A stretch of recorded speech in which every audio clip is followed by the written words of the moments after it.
All right, this is Golden Gate's newest member of our operational fleet, Rescue 82, designed to serve light rescue functionality for park rescues, rope rescues, EMS response, really anything where it's a pain to get a large fire truck in or out. That's what this truck is for. Small, light, and maneuverable. In the cab, we have kind of normal equipment that you'd expect in an operational rig. Radios down below, spare BK radio, both a primary 800 megahertz and a VHF radio, thermal camera, light and siren controls there in the middle with the two radios controlled from the middle. Moving on to the back of the cab. We have spare seating for 2 more firefighters and then some gear space that also holds a water can, just in case you find a fire while you happen to be out there doing rescue work. Gloves are in the glove holder in the middle, important piece of gear. Storing rehab in the side compartments of the doors. Stay hydrated or get dehydrated.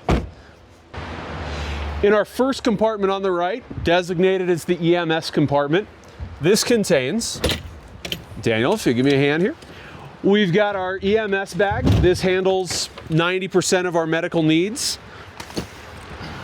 Oxygen, AED. We have some spare trash bags for either garbage created on scene, dirty PPE, anything like that. And we'll just leave these back here. Spare sets of gloves that are available to us, other PPE, sets of head blocks, and then danger and caution tape, both located back here for marking any kind of individual incident or hazard area.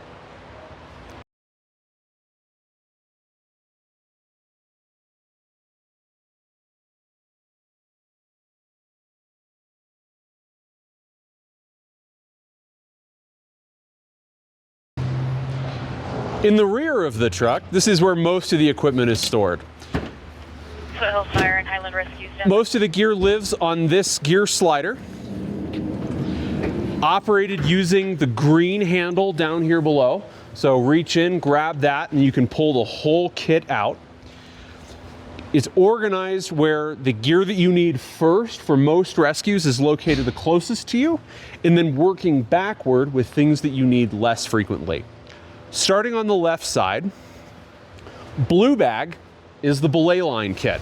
This contains an ASAP, a set of pulleys, and then a blue rope to be the belay line.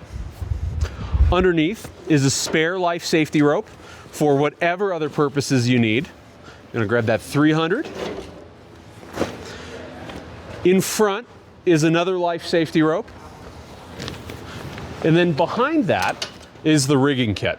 This contains all the sets of pulleys, extra carabiners, extra rigging components, everything needed to build more complex systems. The belay line kit and the main line kit are both set up to build conceptually a 3-to-1 with a full belay system standalone. The main line, or the additional rigging kit, that's that red bag, has everything if we need to do something else or cause any variation to those systems. On this side, we have the main line kit. That's the red bag.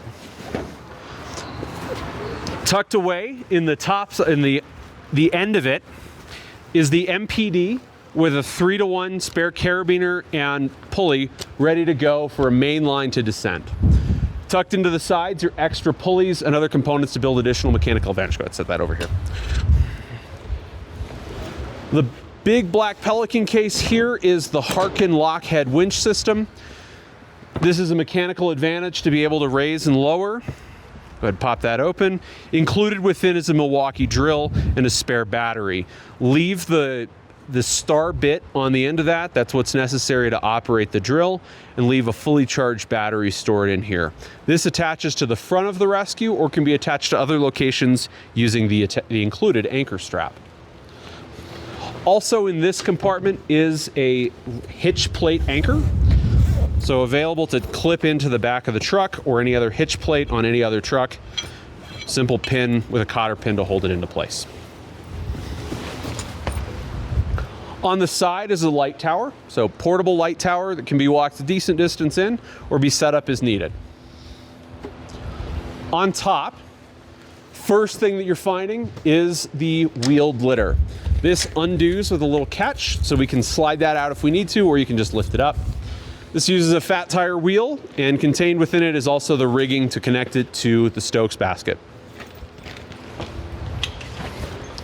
We have a spare thermal mat just included in for winter conditions or other kind of foul weather. We want to make the basket a little bit more insulated. Here's the main rigging or the main kit that is the Stokes basket. This is where the catch on the end is really useful. We have a couple of blankets,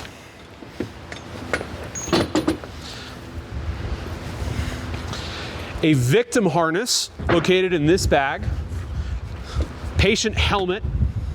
We have a backboard for anything on the roadside. Anything off the road, you're going to want to use the vacuum splint. And then more blankets, and then real blankets. The Stokes basket is pre-rigged with a lashing system, so the patient can be placed in the Stokes basket without too much additional work.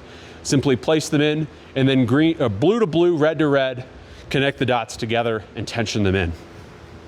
You have the victim harness included as well for once terrain starts to approach steep angle. Also tucked away back here is a traction splint. On the opposite side, on the top, we have a few wildland hand tools. So we've got a Rogue McLeod, a shovel, a Rogue hoe, and then a set of irons. So you got a Halligan with a forcing wedge available to you should you find the need for forcible entry. Continuing here on the left side, we've got the small vacuum splint kit. This is limb splints, arms, legs, ankles, things like that. And then underneath of that is the full body vacuum splint. Use this for hike outs with far preference over using the rigid backboard. Included in this bag as well is a pump. Make sure that that pump is in here when performing rig checks. On the right side, we have more patient packaging and patient care supplies. We have a sleeping bag, closed cell foam pad, the Backcountry Rescue bag,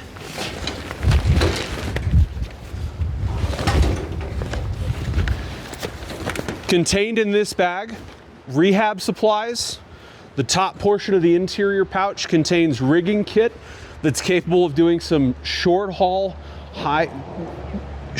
medium complexity work. Note that everything in this bag is technician rated, not general rated. The rest of our gear is general rated. In the top and additional sides are various 10 Essentials components. Tucked into the bottom is a 0 degree sleeping bag. Additionally, back here we have a flare kit. These are electric flares, so we don't set the forest on fire. And then additionally in the far back, we've got 2 sets of space blanket tarps, and then an additional blanket as winter can be kind of a pain.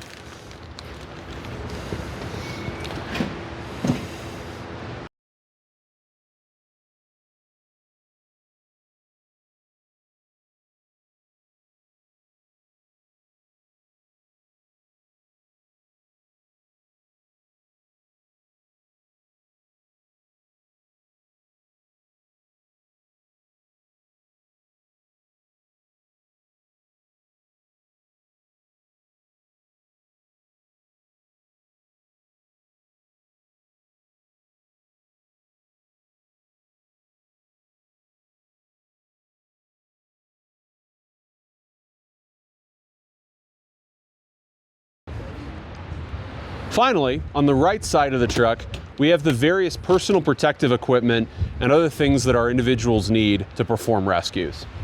This bag contains sets of helmets and gloves.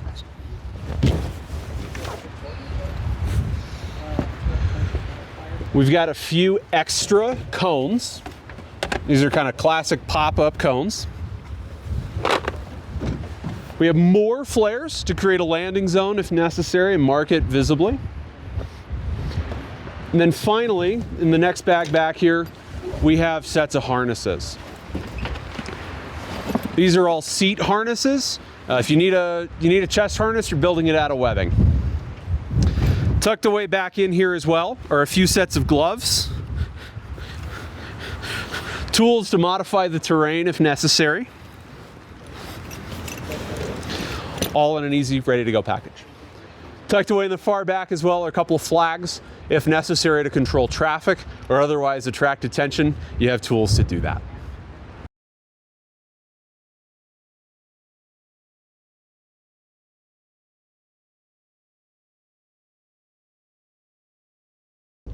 All right, so walking through operations of the cab functions on Rescue 82, your key controls are up here. This is kind of the unified siren and light control. Across the top are your different siren modes. So wail, yelp, peer, you have manual and then a horn. These are controls for lights, as are these, and this is your main light controller. To operate the emergency lights, simply push this all the way over to position 3. This turns on all of the lights in all of the positions on the truck in a fast flash mode. If you step it back, it reduces the side lights and is merely just the light bars on each side. And you go to 1, that's rear lights only. You can then operate the traffic advisor, which is a scrolling set of yellow lights across the back using this button. It starts in left, push it again to go to right, and then center is away, and then you turn it off all the way. So left, right, center spread, and off. Takedown are white front forward facing lights. Low turns down the intensity of the lights on the truck, and front LED turns on the front lights to flash. Each of the different siren modes is operated with the button. You just press it and it'll turn the siren on to that mode. So for example, press it to turn it off. Manual operates only while the button is held. So similar to a mechanical siren, pressing it revs it up and releasing it winds it down. Horn is an electronic horn. You have 2 radios. First radio is the 800 megahertz dispatch radio. Second radio is VHF. Each one is labeled. The microphones are in the positions that correspond to the radios. So the 800 megahertz is first up, and then the VHF is second up. This microphone is for a PA on the siren. So by talking into this, it talks out the siren. You additionally have an overhead light as necessary for maps or other work that is controlled with 2 buttons on top. You have a white light of various intensity and a red light of various intensity. Thermal imaging camera stays connected here. It will charge in motion. To take it out, you just undo the strap. Those are the functions here in the cab in order to operate the apparatus.